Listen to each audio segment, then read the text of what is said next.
शरद पवार भारतीय राजनीति का एक पुराना चेहरा, लेकिन आजकल बैकफुट पर नजर आ रहे हैं जब से उनके भतीजे अजीत पवार ज्यादातर फैक्शन को लेकर के अलग हो गए हैं। अभी जो बड़ी खबरें आ रही है शरद पवार से जुड़ी हुई, एक तरफ की शरद पवार से क्यों खफा हो गए आईएनडीआईए के नेता, यह सवाल उठ रहा है क्योंकि पीएम मोदी से बढ़ रही है करीबी। और वहीं दूसरी तरफ जब संसद में दिल्ली पर बिल आएगा, दिल्ली अध्यादेश का जो पूरा मामला है, तो उस समय क्या शरद पवार महाराष्ट्र के पुणे में मौजूद होंगे?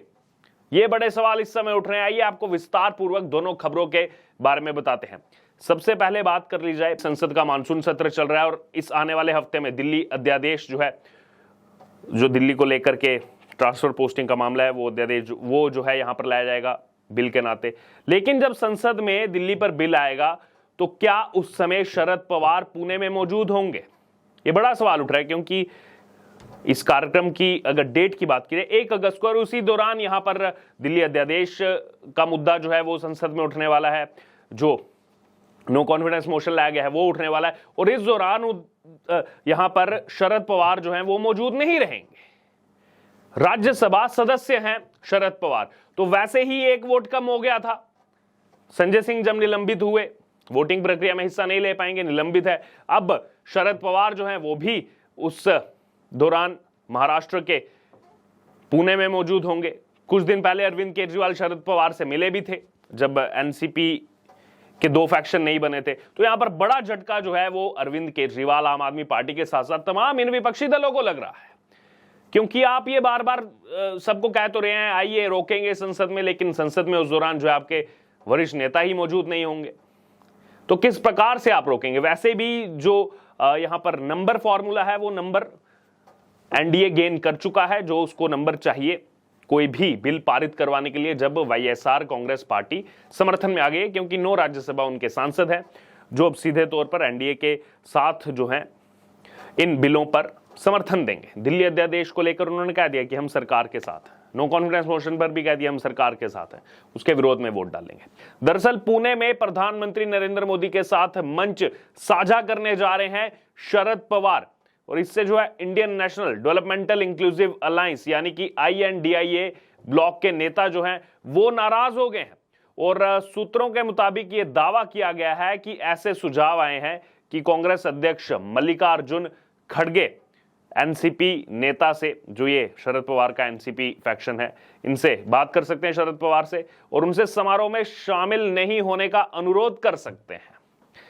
तो देखिए, ये विपक्षी एकता की बात करने वाले तमाम नेता, पहली ही बैठक के बाद ये फूट जो सामने आई थी पटना में जो हुई थी, तो शरद पवार तो उस समय उस बैठक को एक हिसाब से लीड भी कर रहे थे, काफी वरिष्ठ नेता हैं, लेकिन अब प्रधानमंत्री नरेंद्र मोदी के साथ मंच साझा करने जा रहे हैं पुणे में, इससे जो है कई नेता नाराज हैं। तो आखिरकार ये कैसे जो है 24 की तैयारी कर पाएंगे? दरअसल Indian national developmental inclusive alliance यानी कि आईएनडीआईए की तीसरी जो बैठक है वो 25 और 26 अगस्त को मुंबई में प्रस्तावित है, मुंबई में होने वाली है।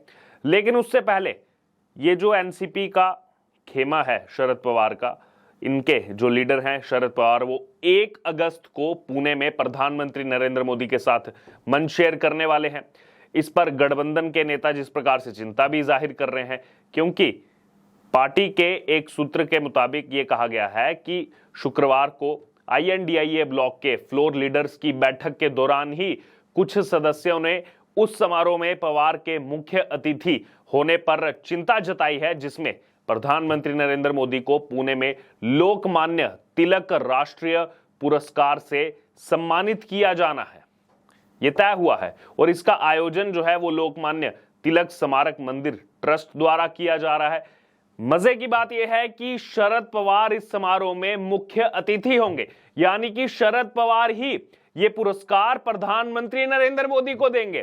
कुछ दिन पहले तक आईएनडीआईए का एक प्रमुख चेहरा शरद पवार, जो इसलिए इकट्ठा हुए, इसलिए ये विपक्षी एक साथ आए कि नरेंद्र मोदी को रोकना है पीएम बनने से 2024 में। और उसके बाद हमने देखा एनसीपी के 2 फाड़ हुए। शरद पवार पहले जो है यहां पर जो बैठक हुई बेंगलुरु में, पहले दिन नहीं पहुंचे, उस समय भी नाराजगी की बातें सामने आई। और अब यहां पर यह खबर आना कि ये जो कार्यक्रम होने वाला है 1 अगस्त को पुणे में, इसमें पीएम मोदी को पुरस्कृत करने के लिए शरद पवार को ही बुलाया गया और वही मुख्य अतिथि होंगे। और सूत्र ने यह भी दावा किया है कि ऐसे सुझाव आए हैं कि कांग्रेस अध्यक्ष मल्लिकार्जुन खड़गे वो अब जो है शरद पवार से बात कर सकते हैं, कहेंगे उनसे कि मत जाइए समारोह में, शामिल नहीं होइए, इस प्रकार का अनुरोध करेंगे।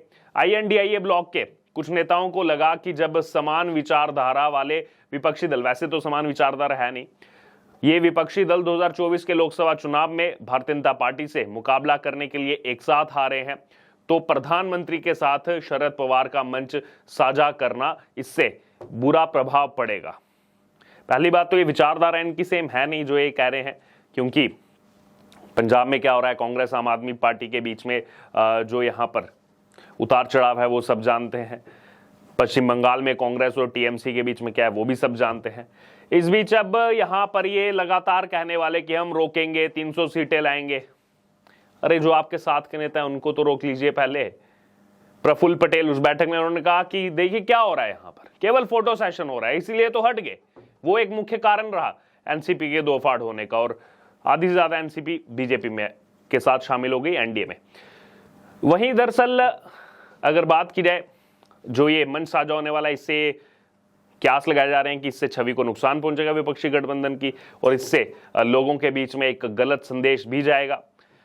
वहीं उनका कहना है कि प्रधानमंत्री नरेंद्र मोदी ने ईस्ट इंडिया कंपनी की तुलना जो है यहाँ पर की है आतंकी संगठन इंडियन मुजाहिदीन से, जो है यहाँ पर तुलना की। देखिए अपने आप को क्यों राष्ट्र समझ रहे हैं, ये समझ से परे है।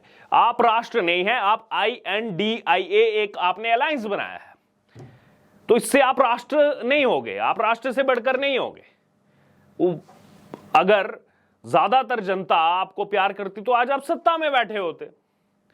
बहुत सारे दल जो उसमें शामिल है, किसी का एक भी लोकसभा सांसद नहीं है, किसी का एक लोकसभा सांसद है। आम आदमी पार्टी इतना चिल्लाती है, एक लोकसभा सांसद है। अपने साथ वालों को तो रोक नहीं पा रहे हैं। वहीं NCP प्रमुख को तिलक स्मारक मंदिर ट्रस्ट द्वारा, जैसे हमने आपको पहले बताया, ये जो समारोह आयोजित किया जा रहा है इसमें चीफ गेस्ट के रूप में आमंत्रित किया गया है और एक्सेप्ट भी कर लिया है उन्होंने। कार्यक्रम के दौरान ही जो है PM मोदी को पुरस्कृत किया जाएगा शरद पवार की तरफ से। इस बीच जो INDIA की तीसरी बैठक 25 और 26 अगस्त को मुंबई में होगी, शिवसेना UBT यानी कि उद्धव बाला साहब ठाकरे और शरद पवार के नेतृत्व वाली जो NCP बची है वो इसकी मेजबानी करेंगे। अब देखिए यहां पर ये जो दोनों नेता हैं, उद्धव ठाकरे, शरद पवार तो पहले ही अलग नजर आ रहे हैं। उद्धव ठाकरे के पास भी ज्यादा कुछ यहां पर बचा नहीं है, क्योंकि जिस हिसाब से शिवसेना का जो मेन फैक्शन था वो तो एकनाथ शिंदे के साथ है। तो यहां देखना होगा आने वाले दिनों में शरद पवार क्या करेंगे। बहरहाल अब ये जो शरद पवार से जुड़ी हुई खबरें सामने आ रही हैं और ये जो विपक्षी गठबंधन बार बार बड़ी बातें कर रहा है और अपने ही नेता इनके कब जो है वो खिसकते जा रहे हैं, इनको ही समझ में नहीं आ रहा। अब क्या लग रहा है आपको, क्या ये 2024 तक टिक पाएगा? क्या ये नेता तमाम जो है वो टिक पाएंगे जो बड़ी बड़ी बातें अभी कर रहे हैं? अभी हाल ही में कह रहे थे कि 26 दल एक साथ आने से जो है डर गए हैं नरेंद्र मोदी। अपने नेता को बचा लीजिए, बाकी 2024 की तैयारी जो है वो पूरा देश देख ही रहा है। बहरहाल अब इस पूरे मामले पर आपकी जो भी प्रतिक्रिया आप जरूर हमारे साथ कमेंट बॉक्स में शेयर करो। इससे जुड़े तमाम अपडेट के लिए बने रहे SGV न्यूज के साथ। धन्यवाद।